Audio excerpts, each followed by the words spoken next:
بسم اللہ الرحمن الرحیم۔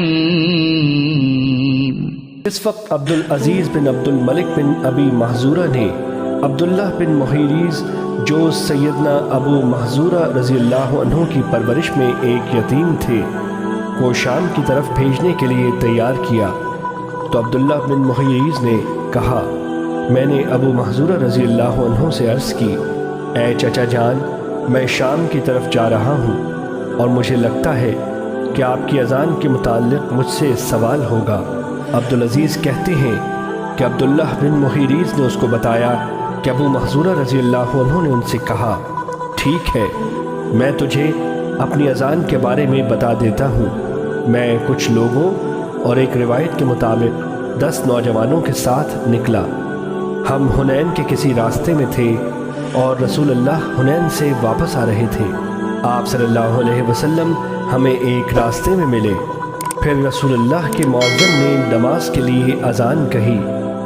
ہم نے مؤذن کی آواز سنی اور راستے سے پیچھے ہٹ کر اس کی نقل اتارتے ہوئے اور مذاق کرتے ہوئے شور کرنا شروع کر دیا۔ رسول اللہ نے ہمیں بلانے کے لیے کچھ لوگوں کو بھیجا اور ہم آپ کے پاس پہنچ کر آپ کے سامنے کھڑے ہو گئے۔ آپ صلی اللہ علیہ وسلم نے پوچھا، تم میں سے کون ہے جس کی بلند آواز میں نے سنی ہے؟ سارے لوگوں نے میری طرف اشارہ کیا اور وہ سچے تھے۔ بس رسول اللہ نے سب کو چھوڑ دیا اور مجھے روک لیا اور فرمانے لگے، کھڑا ہو جا اور نماز کے لیے اذان کہہ۔ میں کھڑا ہو گیا، حالانکہ رسول اللہ صلی اللہ علیہ وسلم اور آپ کا حکم مجھے سب سے بڑھ کر ناپسند تھا۔ بہرحال میں آپ کے سامنے کھڑا ہو گیا۔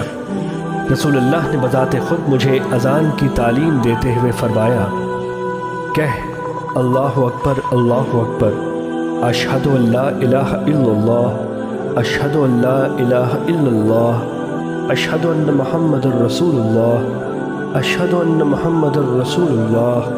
پھر فرمایا، اپنی آواز بڑھا کر دوبارہ کہہ، اشہد ان لا الہ الا اللہ، اشہد ان لا الہ الا اللہ، اشہد ان محمد الرسول اللہ، اشہد ان محمد الرسول اللہ، حی علی الصلاۃ، حی علی الصلاۃ، حی علی الفلاح، حی علی الفلاح، اللہ اکبر اللہ اکبر، لا الہ الا اللہ۔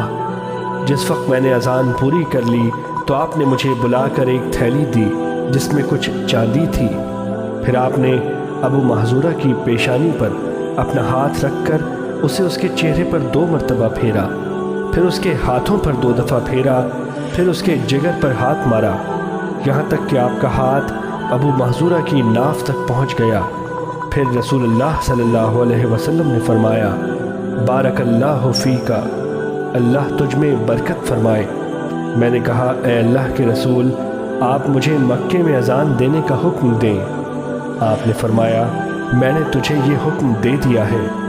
سیدنا ابو محذورہ رضی اللہ عنہ کہتے ہیں، رسول اللہ صلی اللہ علیہ وسلم سے جتنی کراہت تھی وہ ساری کی ساری ختم ہو گئی اور اس کے بجائے آپ سے محبت پیدا ہو گئی۔ پھر میں آپ کے حکم کے مطابق مکے میں آپ کے عامل عطا بن اسید کے پاس گیا اور آپ کے حکم سے نماز کے لیے اذان کہنا شروع کر دی۔ عبدالعزیز بن عبدالملک کہتے ہیں، میرے گھر والوں میں سے جس نے مجھے یہ واقعہ بیان کیا وہ عبداللہ بن محیریز کے بیان کردہ واقعے کے مطابق تھا۔ حدیث نمبر 1271، مسند احمد۔